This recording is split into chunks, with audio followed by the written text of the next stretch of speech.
All right, everybody, please listen to this segment because actor and activist Terry Crews facing backlash for tweeting, "We must ensure Black Lives Matter doesn't morph into Black Lives Better."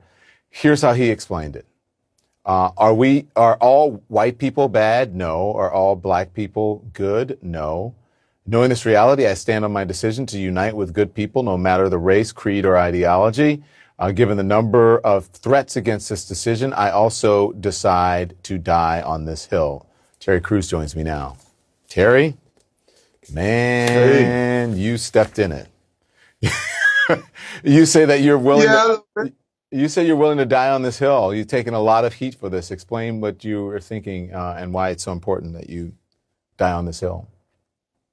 Well, again, I wanted to bring up the fact that, there are some very, very, militant type forces in Black Lives Matter. And what I was issuing was a warning.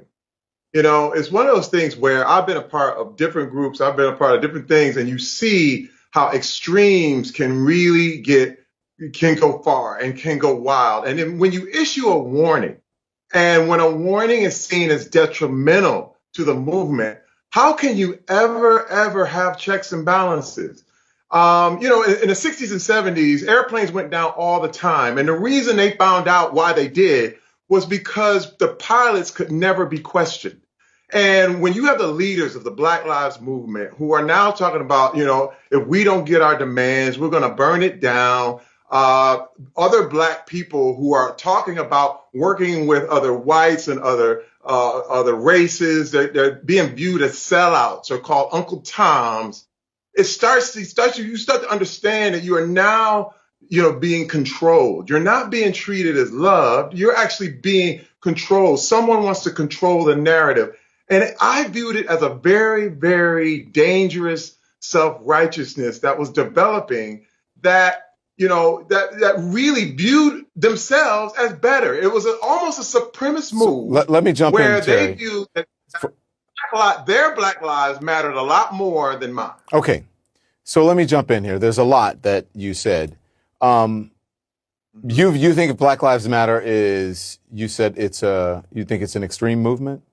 Because it's now part of the... No, but this is the thing. It's a great mantra. It's a true mantra. Black lives do matter. But when you're talking about an organization, you're talking about the leaders. You're talking about the people who are responsible for putting these things together. I got you.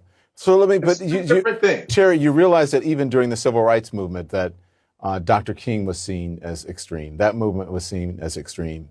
To people who don't want to make change, movements are seen as extreme. You can paint them easily as an extreme when they are not.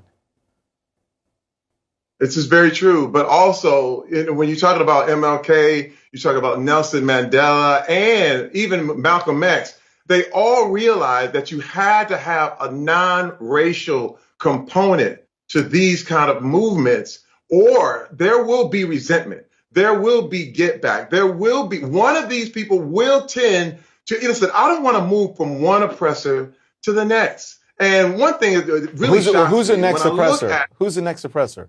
Oh, when I describe this, when you look in the city of Chicago, there are 9 children who died by gun violence, by black on black gun violence from June 20th all the way to today. And you're talking about even with the Atlanta child murders, there were 28 kids who died in 2 years. You're talking about a month, and you have 9 black kids, and the Black Lives Matter movement has said nothing about this. What does that have to do with equality, though, Terry? I don't understand what that has to do with equality, because listen, there's crime. There are people in those communities those people aren't just being nonchalant about gun violence. I lived in Chicago. There are many people who are working in those communities to try to get rid of the gun violence. The gun culture in this country is prevalent, but I don't understand what that has to do with a movement that's for equality for black people. It's not mutually exclusive that if you care about equality for black people,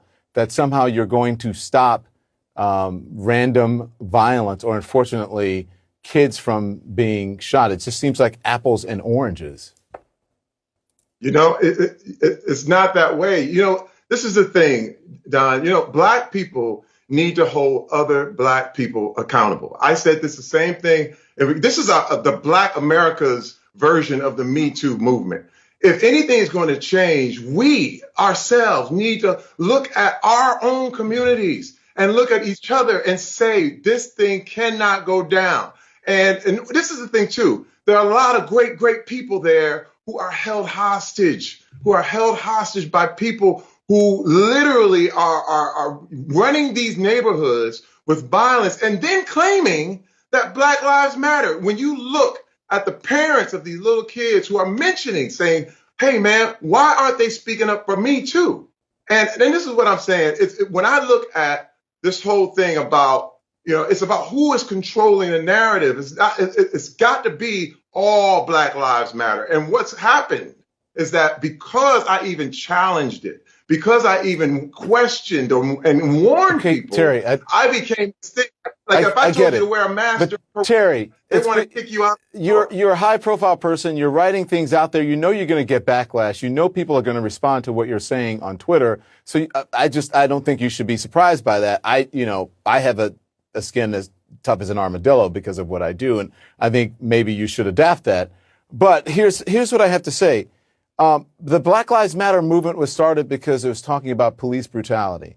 If you want an all Black Lives Matter movement that talks about gun violence in communities, including, black communities, then start that movement with that name. But that's not what Black Lives Matter is about. It's not an all encompassing.